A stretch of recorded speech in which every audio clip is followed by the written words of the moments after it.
Okay, guys, thanks so much for tuning into the webinar. Today we have Dr. Emily Splickle on the line. Are you there, Em? I'm here. Great.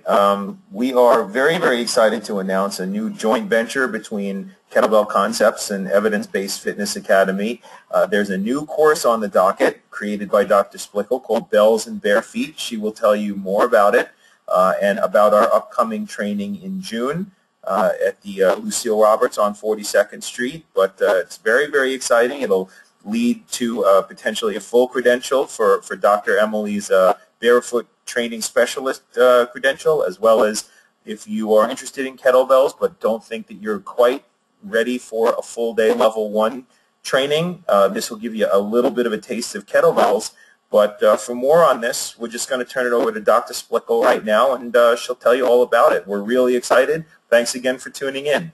Dr. Splickle, take it away. Okay, thanks, Dave.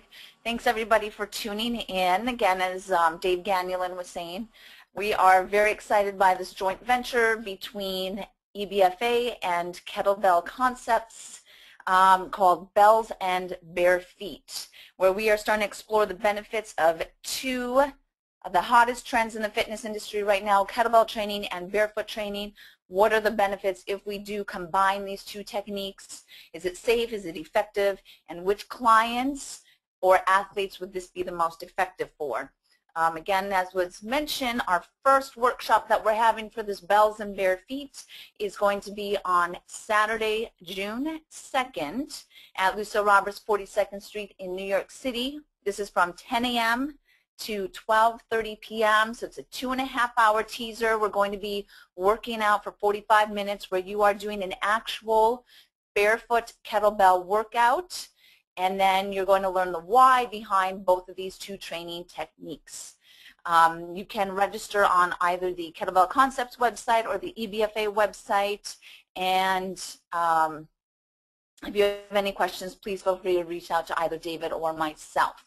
So as we begin exploring this idea, again, two of the most popular trends in the fitness industry right now are kettlebell training and barefoot training. So if we were to combine these two techniques, or if you already do this right now, is it safe?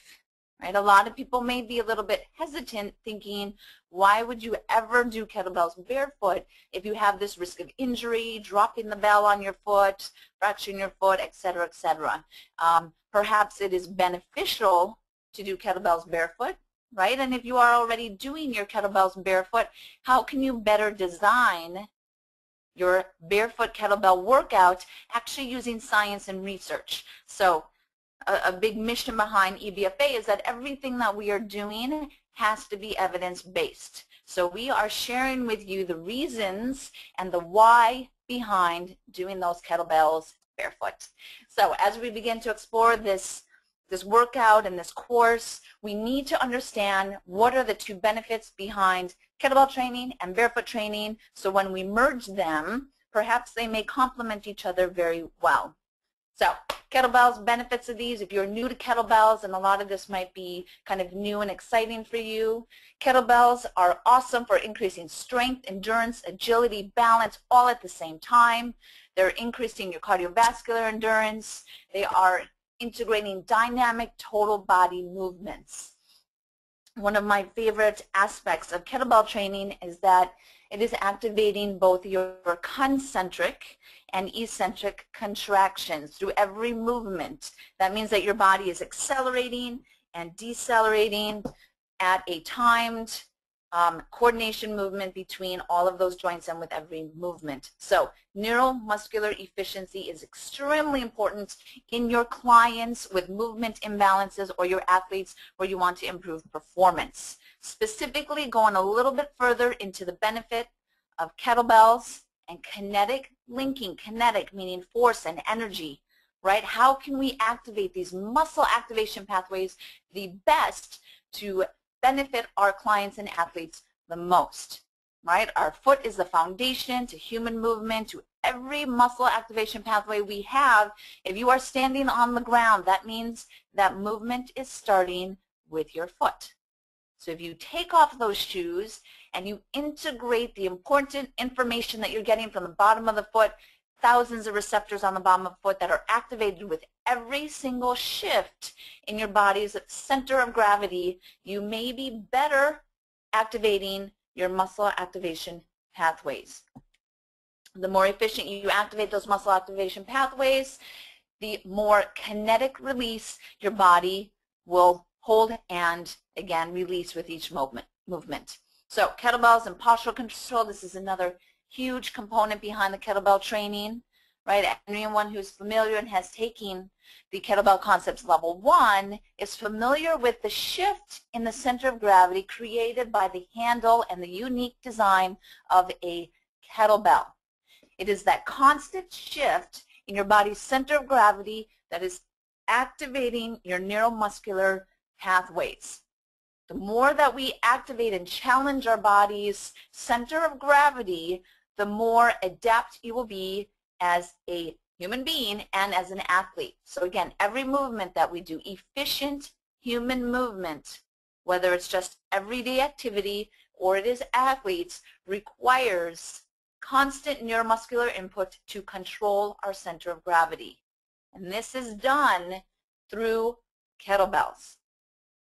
If we look at the benefits then of barefoot training, right? So before we merge the two, we want to look at them separate. Barefoot training, right? We're improving our foot posture. If I could improve my foot posture through a workout, I am then correcting my lower extremity alignment, right? My hip activation, my glute activation. So we're going back again. What is our foundation?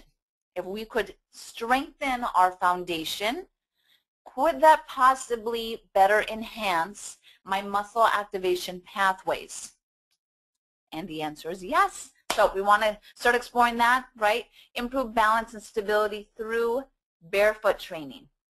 As I had mentioned briefly, our skin on the bottom of our foot has thousands of plantar receptors that play an extremely important role in balance and upright stance. When you are wearing your shoes, including Vibrams and minimal footwear, you are losing this important proprioceptive feedback from the bottom of your foot. So that's why I am not a big proponent on doing minimal footwear workouts, but taking off those shoes and really waking up the bottom of the foot to its highest potential so that you can better activate these neuromuscular pathways.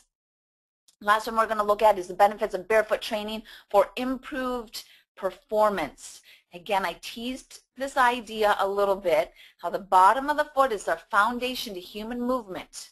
So if we can activate those intrinsic muscles, right? If I stand and I activate my intrinsic muscles and pull into my posterior tibialis, which corrects my foot posture, then my hip will begin to externally rotate and I can better position my pelvis to activate my glutes. The more glute power that I can get, activation, then the more power output I can get out of the kettlebell, or if I am an athlete, out of my bat, my golf club, whatever movement it may be.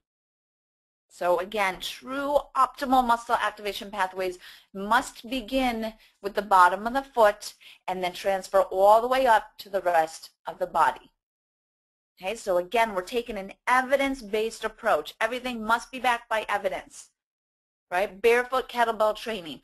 What you are going to learn in this 2.5-hour workshop, Bells and Bare Feet, Saturday, June 2nd, is going to be a 45-minute barefoot kettlebell workout. Okay, if you are not certified in kettlebells, we will introduce basic kettlebell movements so you understand proper form and execution. We are going to wake up the feet before we do this kettlebell workout. And we're going to understand how the different foot types need to wake up their feet in a slightly different way. I'm a huge proponent behind foot-specific programming. This is the foundation of my Barefoot Training Specialist courses, foot-specific programming. So we'll start teasing that idea as well.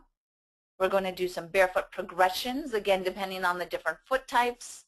Okay, and then we're going to explore the benefits behind integrating barefoot training into your kettlebell workouts, including increased proprioceptive feedback, increased stability, and increased kinetic chain activation. So you will be able to better improve your clients' or athletes' performance while reducing the risk of injury. Okay, we're doing this nice, safe.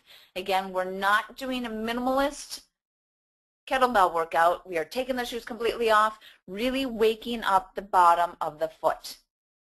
If you want to register for this course, again, please visit either ebfafitness.com or kettlebellconcepts.com. We have an early bird price, $75, and all workshops have NASM and AFA CECs.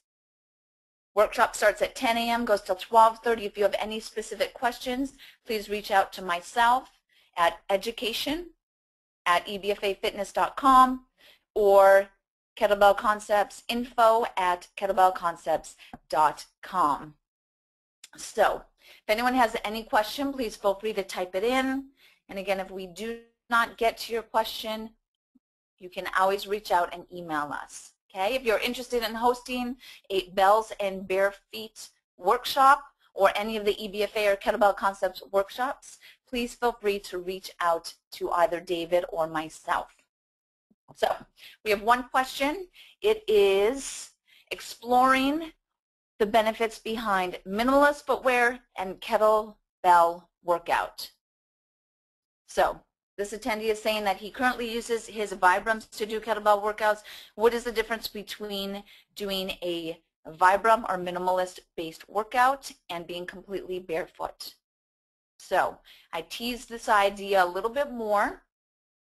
And the difference between wearing minimalist footwear and being completely barefoot has to do with, one, the proprioceptive feedback. So even though you are in those Vibrams and the minimalist footwear, yes, you are getting a little bit more activation on the bottom of the foot, but you are not optimizing the bottom of the foot and those proprioceptors that lie in the skin on the bottom of the foot. So you really do have to be completely barefoot.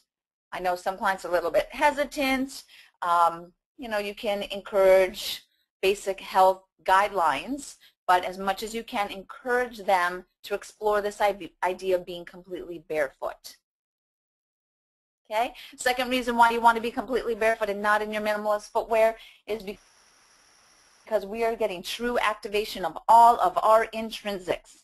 So if you're unfamiliar with intrinsics, right, we're going to explore this a little bit more in the workshop, different muscle types that we find that control the foot and the ankle, and how you can better activate those intrinsics through evidence-based exercises. We will be reviewing this in the Bells and Bare Feet, and it is discussed in great detail in the Barefoot Training Specialist course by EBFA. So if we have no further questions, I want to thank you guys all so much for tuning in. Again, would love to see you on Saturday, June 2nd at the Lucille Roberts on 42nd Street, 10 a.m. to 12:30. We are doing barefoot kettlebell training, and we are going to start waking up our muscle activation pathways to its greatest potential. Thank you guys so much.